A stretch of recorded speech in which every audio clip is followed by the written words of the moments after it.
Müsəlman olaraq xristiyanın yazdığı kitabı oxumaq haramdır. Allah Rəsulunun belə bir tövsiyəsi var, kəlamı var ki, danışanın kimliyinə deyil, onun dediklərinə baxın.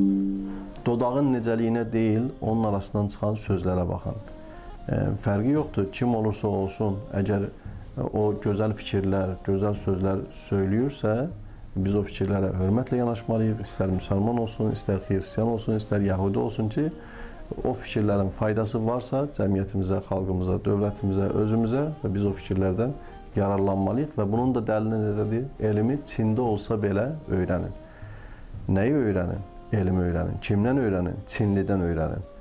Buddistdən öyrənin, Yahudidən öyrənin, Xristiyandan öyrənin. Əgər orada elmdirsə, söhbət elmdən gedirsə və o yerə getmək lazımdırsa, bugün Allah Rəsulunun verdiyi bu mesaj əslində 21-ci əsrdə daha çox özünü təsdiqləmiş olur ki, Çin elmi ilə, texnologiyası ilə dünyada nömrə 1 həddinə gəlib çatır.